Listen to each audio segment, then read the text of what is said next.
Bonsoir les amis et bienvenue dans ce nouvel épisode de mon podcast Brain Inception dans la tête de Brain Override. Aujourd'hui, j'ai décidé de vous parler d'un sujet qui me passionne tout particulièrement jusqu'au plus profond de mon être et il s'agit du progrès. Depuis que je suis enfant, je suis fasciné par la manière dont nos idées peuvent transformer la réalité. Et s'il y a bien quelque chose dans lequel je crois fermement, c'est que le progrès est une force positive, même s'il ne va pas sans poser de questions. Mais qu'est-ce que le progrès en fait ? Le progrès, c'est pour moi cette idée intangible que nous avançons, que nous créons, de cette transformation du monde que nous opérons autour de nous. Le progrès n'est pas une option. Il est ancré au plus profond de certains d'entre nous.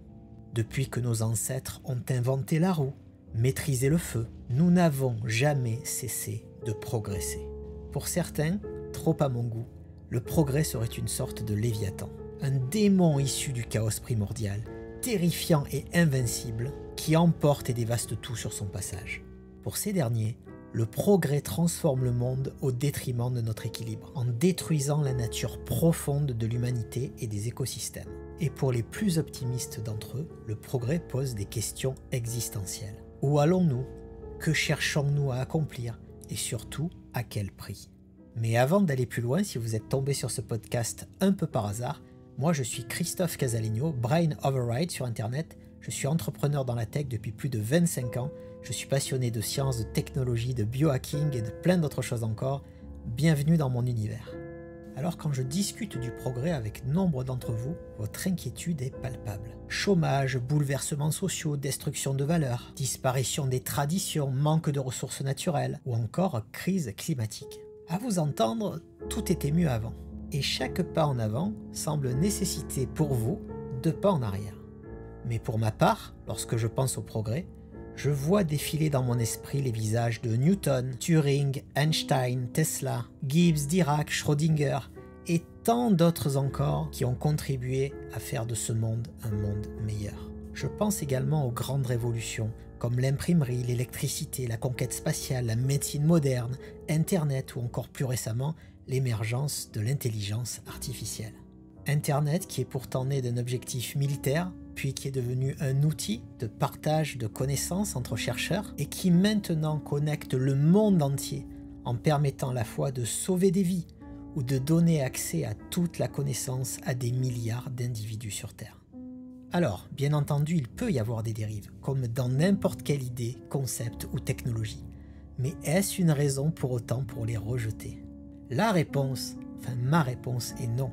Il faut améliorer. Le progrès n'est pas seulement la somme des découvertes scientifiques, des technologies qui les accompagnent ou de leurs impacts, qu'ils soient par ailleurs positifs ou négatifs.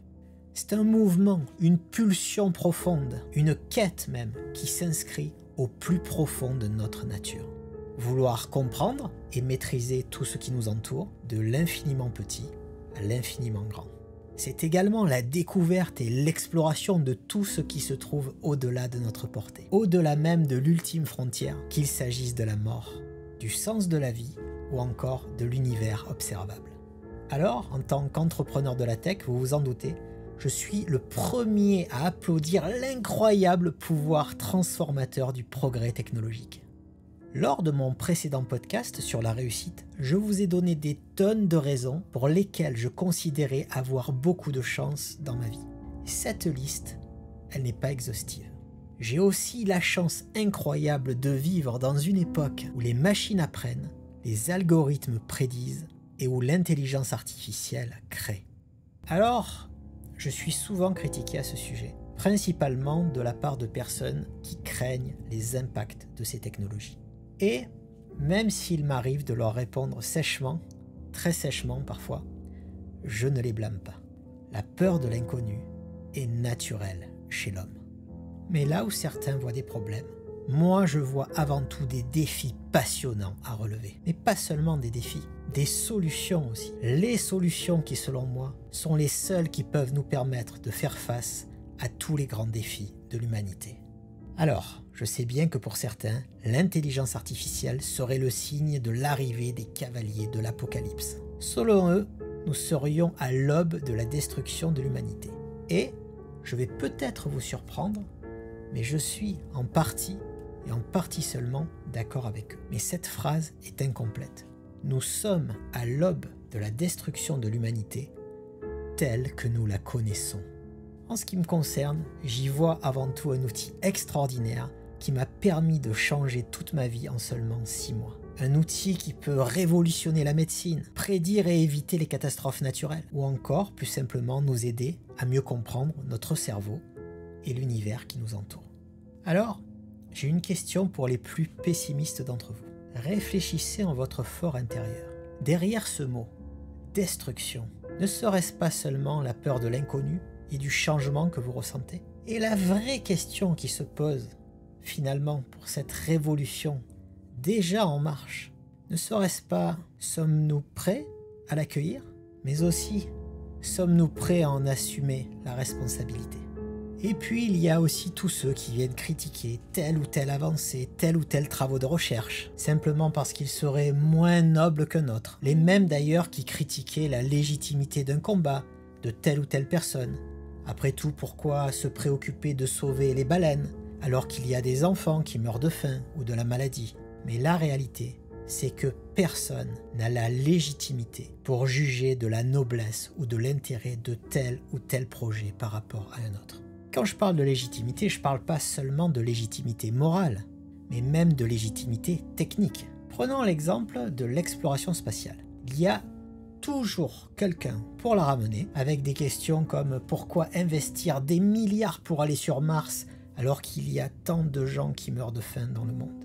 Alors, je comprends ces questions, mais il faut aussi comprendre que le progrès n'est pas un ensemble d'éléments linéaires comme dans un jeu vidéo. On ne vient pas débloquer tel progrès qui permet d'accéder au niveau suivant et de débloquer lui-même tel autre progrès qu'on a repéré dans l'arbre des technologies. Le progrès, comme beaucoup de choses dans la science, est extrêmement complexe et multifactoriel. Le progrès dans l'espace, par exemple, profite en réalité à tout le monde. Les technologies spatiales ont permis d'améliorer les prévisions météorologiques, la médecine moderne, la gestion des ressources agricoles, l'impact de nos choix sur les écosystèmes, ou encore l'ensemble de nos moyens de communication.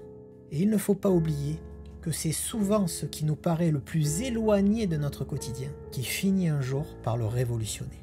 Le progrès au final, c'est ce qui nous a permis de survivre, de grandir, et c'est ce qui nous permet aussi aujourd'hui d'imaginer et de construire un monde meilleur.